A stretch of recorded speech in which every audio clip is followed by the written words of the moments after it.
And most people answer to this question based on their understanding, and these understandings are, and these conclusions are based on limitations. See, in the old days, visually impaired people, blind people were asked to make candles and cane chairs because they just felt they can touch and do a good job. Totally discounting the fact that there is also something called a brain. And that is why traditionally, in most places, vocational training programs, of course it's changing now, but the fact of the matter is that in most cases still, vocational training programs are designed on the basis of understanding of limitations. The focus is on what you cannot do, rather than what you can do. The focus is on the disability, rather than the ability. Now, these are all very cliched statements which are made from time to time, but these are things which are actually stating the realities. And I think our campaigns have to now focus on changing this mindset which exists in the government. Changing the mind, and this needs to be focused. And people have to start seeing the value in investing, because as the population grows and as more and more disabled people come in, the government cannot afford to keep feeding them. There is talk of closing up public sector undertakings, which would mean that there will be lesser jobs. So people have to be employed. People have to think of self-employment. People have to think about good professional education, which would actually open up doors. So it is critical, to my mind, to actually start changing this thinking. Our schools, our teachers, our education boards.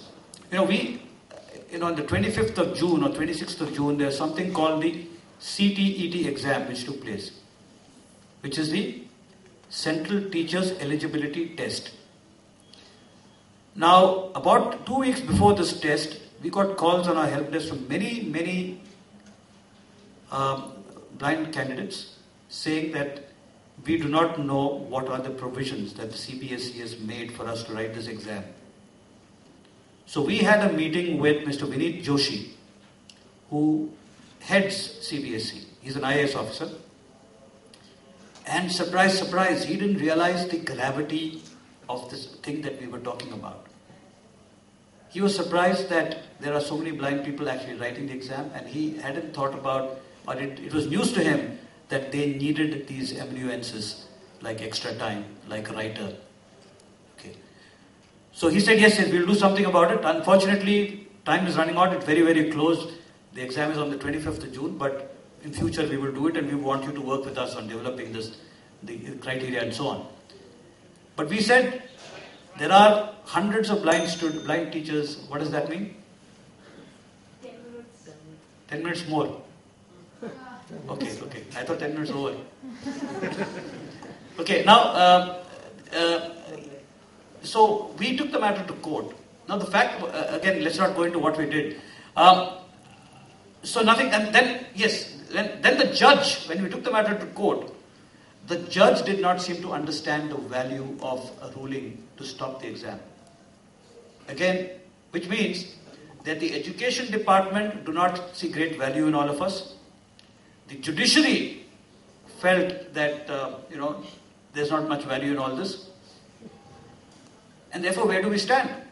And I think the question which comes in is, or the challenge which comes in here is, we need to change the way people think about us. Only then will we truly get our place in society. Otherwise, some of us will make our space because we had the fortunate of having good education. I would count myself among them. I had good education. My parents invested in me right from the beginning. And therefore, I had the education, I had the opportunities. Now, when I tell my story to others, people tell me that you are lucky. And totally discount the fact that if I could do, many of the others also can do it, do what I have done. So, the fact of the matter is, the government, the bureaucracy, the community needs to see value in people with disability. I'll just close with one last story that we had gone to a village in Barampur, which is in Orissa, and we were meeting with the community, and we met a gentleman who used to transport agricultural produce from the rural areas to the nearest city. The chap happened to be blind. He was earning 3,000 rupees a month, and I was told that among the people who earned money there, he was on the top. So we had a chat with him, and he said, "Sir, मैं blind हूँ, फिर भी I'm earning this money, and I do this business. My family does not think it is right for me to get married. I want to get married. I'm the breadwinner, but they don't allow me to even think of getting married because I'm blind." Now, there are so many misgivings that are there among people which are kind of restricting disabled people from moving forward. So, the single message that I would like to leave behind is, given the premise that we are all people with potential, we are all future resources, can be trained, can be molded, we can add value to the economy, but that will happen only if the mindset changes. I know there would be a lot of people who would say this is all hogwash and theory, but we actually want real change, we want quick change, then let us change mindsets. People have to be convinced that giving admission to a blind person into a professional course is of value. It's not charity.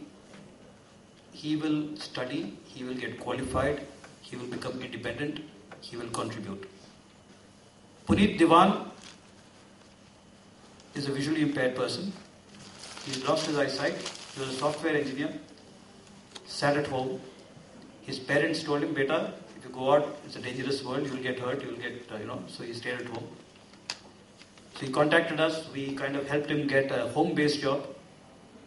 He was happy for some time, but after 6-7 months, he said, "Look, I need a job like all my friends and all my classmates. I'd like to go out and work. But my mother and father says that I can't do it because, I would get hit by a moving truck or a car. I might fall into a ditch. I might go into an open manhole."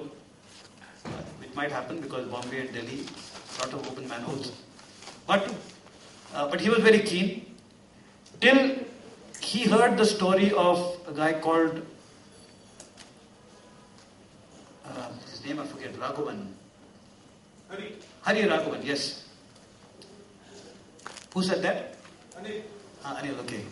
Now Hari Raghavan works with IBM, right?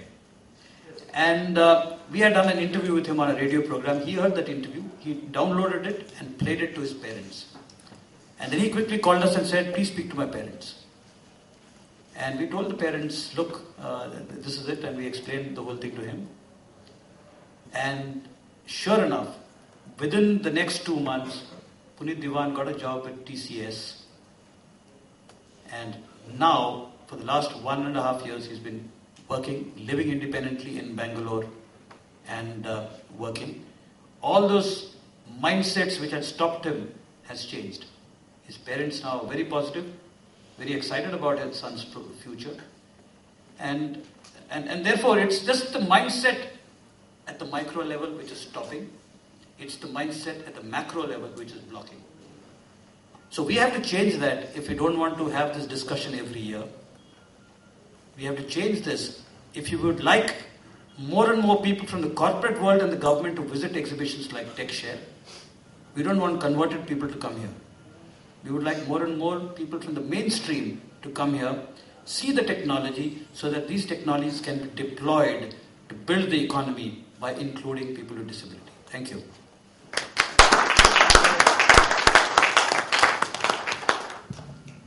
So, with the permission of the timekeeper, some questions can be entertained. I have a question. I'm Shilpi. Hang on. Before you ask the question, just speak without the mic and then use the mic, so that I know where you are. Because otherwise, I think everybody is coming from this side. Okay, I'm here, Okay, just sort of in front of you. Yeah. My name is Shilpi. I'm working with NCPDP. Not the organizer, right? No. Not Shilpi, right? Well, partnering. Okay. I have a question. You mentioned that in the 11th plan, Mr. M.S. Ahluwalia had said that he never thought he'd be talking to disabled people. Yeah. Have you noticed any difference in his attitude in the 11th plan and now in the 12th plan? You've been there. Well, I haven't had the opportunity of meeting him again, but I think the people at the Planning Commission have definitely opened up. I think the 11th plan was the first time that people with disability were kind of very actively involved in the process. Yes. But again, see, when I talk about mindsets, we also must actually take into account the mindsets of people with disability. Now, all of us have grown up in this country of India. Therefore, whether you're disabled or not, the ideologies are the same, because a child who's been told all his life that you have limited resources, you have a limited future, would tend to believe that. So, the planning process also, I think, will take a little while before there would be real change. And I think there has to be a certain amount of urgency and aggression, not in terms of breaking property and so on, but in terms of communicating with people who are in positions to actually make a difference, to have the right understanding, because many of these people who are in the Planning Commission and in positions of decision come with a baggage that they know everything. You probably have, all of you here must have met people where when you talk to them, you get the impression that they know everything because they don't listen to what you're saying. So I think there is an urgency for us to deal with people in the ministries, in the Planning Commission, so that there would be a change in the way people think. Thank you. Any other question?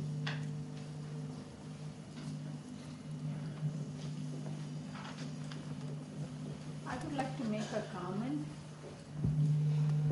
Yeah, maybe you could mention your name before you. Okay. I'm Jani Nair. I represent the Society for Accessible Travel and Hospitality. Since yesterday, I've been hearing everybody saying that India doesn't do this and things are not working in India and all that. I just wanted to bring to everybody's attention. This is, for example, if I were to give the 0 to 10 on implementation, including US, UK, and France, and Germany, and all these so-called wonderful civilized world, I would give a 3 to all of them. Because the implementation, in spite of being able to take them to court and win the case against them, even if they are a huge company, implementation and the value given to people with disabilities have is left a lot to be desired. They do it because there is a stick behind them. That's the only way they are doing it. One exception that I see is the country Brazil. They do it because they want to do it, not because there is a stick behind them. And one of the reasons is because the disability community, somehow they are working together, the organizations work together, not one against the other. And so that makes the disability community very strong. And so they demand that their rights be met. And also another thing that they are seeing is the economic platform, that they can make money with the disability community. It is not charity that they are looking for. That people with disabilities, of course, the first image that comes, and like the word handicapped, came from the word cap in hand, because caps were handed out after the Second World War when the people came back disabled. So that word is so pejorative, and so the first image that comes are the people who stand in street corners and begging. But that is not the case. Today, with these high-powered cars and all these adapted sports, it's very wealthy people who are becoming disabled, so they have money to spend. So once that is established, like SAT my organization was one of the person who did a survey which gave us the number. Americans with disabilities spend $13.6 billion in a year on travel. So that made a huge difference. People sat up and took notice, like the cruise industry. Cruise industry really cater to people with disabilities. Why? Because they make a lot of money with them. So once we show, and also people with disabilities plus their family members and their friends, you should not patronize businesses that do not cater to people with disabilities. Hit them in their pocket. Once they see that they cannot make a profit unless they cater to people with disabilities, things do not change. Once they see that we will stand together and fight to have them recognized and taken them as equals. Like yesterday, the terminology is very important. Like people say, people with disabilities are normal people. So what does that make the people with disabilities abnormal? So all these terminology also contributes to minimizing the potential and the person who has a disability. Yeah, I think what you say is very right, and that's precisely what I'm trying to drive at too. I think it is about resource and economics, and not really about taking care of and complying with rules. In the Brazilian case, does it have anything to do with the Prime Minister or the head being a woman? No, it doesn't. Okay. But I think you're right. Even in the UK, though you see a lot of provisions for people with disability, social inclusion doesn't seem to be far advanced compared to India. It's one thing to be looked after, and you have accessible malls and accessible metros and so on. Yes, you move around, but the point of the matter is socially, and we all tend to talk disability in platforms which are essentially